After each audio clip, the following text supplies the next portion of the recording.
భారత్ మాతాకి జై అని ఒక కామెంట్ మాత్రమే అడుగుతున్నా. మీరు 10 కామెంట్లు ఇచ్చినా, 100 ఇచ్చినా, 1000 ఇచ్చినా మేము అవి చూసి మురిసిపోతాం. నేను మా టీము కొండంత బలంగా ఫీల్ అవుతాం మీరు ఇచ్చే ఒక కామెంట్‌ని. ఓకేనా? దయచేసి ఒక్క కామెంట్ ఇచ్చి వీడియో చూడడం కంటిన్యూ చేయండి. ప్రపంచంలో ఎక్కడ ఏ చిన్న యుద్ధం జరిగినా, ఏ దేశంలోనైనా అల్లర్లు లాంటివి జరిగితే దాని ప్రభావం మనలాంటి సామాన్యుల మీద, మీ మీద, నా మీద చాలా ఎక్కువగా ఉంటుంది. ముఖ్యంగా మధ్యప్రాచ్య దేశాల్లో ఏదైనా ఒక సంక్షోభం వస్తే చాలు ముడి చమురు ఒక్కసారిగా పెరిగిపోతుంది దాని యొక్క ధర. దీనివల్ల మన దేశంలో పెట్రోలు, డీజిల్ యొక్క ధరలు పెరగడమే కాకుండా నిత్యావసర ధరల వస్తువులు కూడా ఒక్కసారిగా ఆకాశాన్ని తాకుతూ ఉంటాయి. ఇప్పటిదాకా మన ఇంధన అవసరాల కోసం వేరే దేశాల మీద ఆధారపడడం అనేది మనకి ఇన్ని సంవత్సరాలుగా తప్పనిసరి అవుతూ వస్తుంది. కానీ ఇప్పుడు పరిస్థితి మారుతూ వస్తుంది. భారతదేశం ఇక మీదట వేరే దేశాల నుంచి చమురు కొనుగోలు చేసేటువంటి దేశంగా మాత్రమే మిగిలిపోవాలి అని ఎక్కడ కూడా అనుకోవట్లే ఇండియా.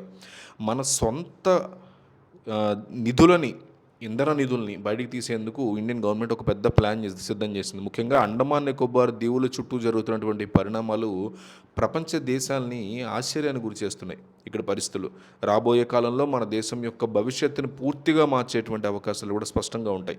భారతదేశం యొక్క ఇంధన విప్లవం చాలా కాలంగా ఒక అపోహ ఉండేది మన దగ్గర తగినంత చమురు నిల్వలు లేవని, ఎప్పటికీ ఎడారి దేశాల మీదే మనం ఆధారపడాలి అని అందరూ అనుకునేవారు. కానీ ఆ అపోహని తొలగిస్తూ మన ప్రభుత్వం ఇప్పుడు పెద్ద ఎత్తున అన్వేషణ మొదలుపెట్టింది. అండమాన్ నికోబార్ దీవుల నుంచి మొదలుపెట్టి కృష్ణా గోదావరి బేసిన్ మీదుగా ముంబై వరకు ఎక్కడెక్కడ చమురు దొరికే అవకాశం ఉందో వాటన్నిటిని వెతకాలి అని ఇండియన్ గవర్నమెంట్ నిర్ణయం తీసుకుంది. దీనికోసం ఏకంగా 49 కొత్త బ్లాక్స్ అని ఓపెన్ చేసేందుకు అనుమతినిచ్చాను. మన దేశ చరిత్రలో ఇంత భారీ స్థాయిలో చమురు అన్వేషణ జరగడం ఇది మొట్టమొదటిసారి.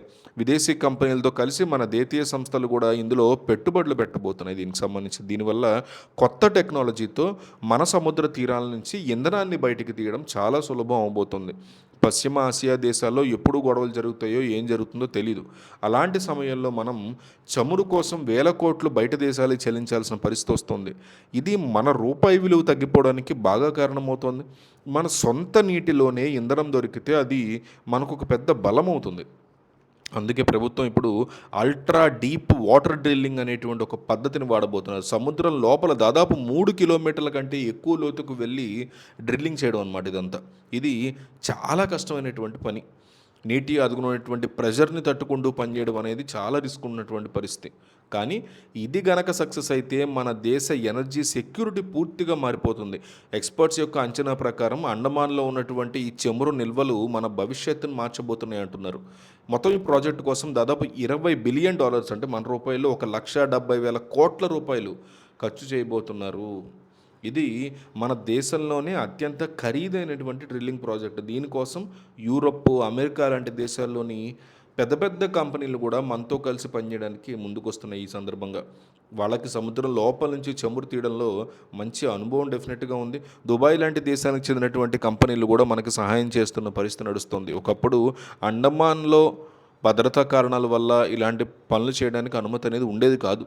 కానీ ఇప్పుడు దేశ అవసరాల దృష్ట్యా ఆ నియమాల్ని సడలించి మరి ఇక్కడ పర్మిషన్లు ఇచ్చారు. మన సైన్యానికి ఏ రకమైన ఇబ్బంది లేకుండా ఇక్కడ డ్రిల్లింగ్ స్టార్ట్ చేయబోతున్నారు.